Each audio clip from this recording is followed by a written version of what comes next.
presidente Eduardo, demais vereadores, público. Na verdade, presidente, eu acho que o que 5 minutos nos dá aqui para falar é muito pouco. O período de recesso parlamentar para os vereadores que não tiram férias, porque a tarefa do vereador ela é permanente.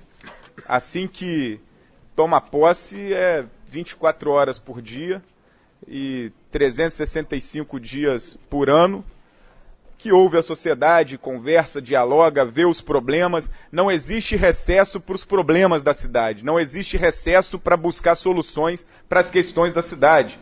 O Legislativo tem um recesso de sessões, de votações, que eu também acho que nós precisamos discutir, organizar, melhorar esse período, transformá-lo em algo mais produtivo. Nosso período precisa ser mais produtivo. Tem sessões na Câmara aqui em que a gente não produz nada, os debates políticos não acontecem, as votações são extremamente obedientes a quem manda votar da maneira que quer, e não há a autonomia e a autoridade do Legislativo de cumprir o seu papel. Às vezes trabalhar todos os dias sem um dia de recesso e ser extremamente cego às questões da cidade e atender a quem manda o tempo inteiro, não significa que nós vamos produzir o melhor para a sociedade. E nesse sentido, é importante que a gente aqui relembre algumas questões, né? Dessas questões, uma delas é a grave relação de desrespeito com o servidor público, que por mais que a gente entenda que existem distorções que precisam ser corrigidas no contexto do servidor público, ele é quem dialoga direto com a sociedade, é ele que dá à sociedade o atendimento inicial ao acesso aos seus direitos à cidadania, que é o que precisa fazer o serviço público. E o servidor público, quando é desrespeitado, quando tem do dia para a noite direitos garantidos por lei, como, por exemplo, o auxílio alimentação, o vale-refeição, que é direito, é lei, a gente votou aqui garantindo esses direitos, quando do dia para a noite ele é retirado e não há uma justificativa sequer, nem quando os servidores se manifestam, se mobilizam, vão à prefeitura exigir ser recebidos, isso é um desrespeito completo.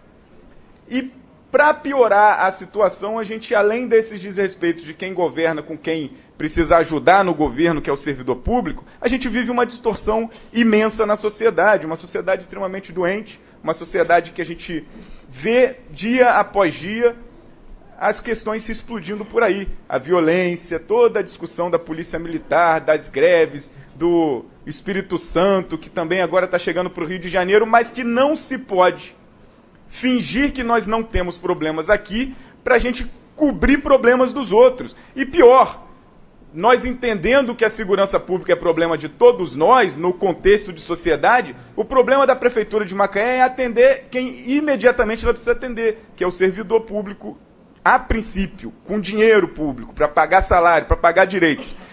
E quando nós, para piorar essa situação, vemos determinadas lideranças importantes, o prefeito esteve aqui, inclusive, e aí eu acho que ele acerta em determinadas avaliações, mas erra no método, de assumir para a sociedade o discurso de construção do caos, do temor, da destruição, do fim.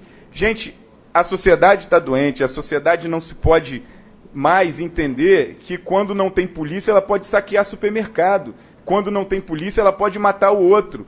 Isso é uma distorção de humanidade que precisa se superar. Agora, não se pode fazer peça de marketing numa situação tão extremamente grave, séria, e que nós, Câmara de Vereadores, vamos ter o dever de discutir a legalidade das questões que estão propostas. Porque se nós fingirmos que não tem nenhum aqui com disposição para defender a legalidade ou para discutir o que é legal e o que é ilegal em qualquer das propostas, nós vamos estar aprofundando as distorções que aí acabam acontecendo no contexto geral, o completo descrédito no cenário político que se dá desde quando o vereador não cumpre seu papel independente, autônomo e livre, até quando o Supremo Tribunal Federal autoriza um dos mais citados em toda e qualquer delação da Lava Jato a ser ministro de governo do governo ilegítimo, sem votos do Michel Temer. É um contexto completo. E, por coincidência, essas distorções que se dão quando o prefeito assume um papel que não é dele, que ele diz que vai pagar, a gente ainda quer descobrir como, salário de policial militar,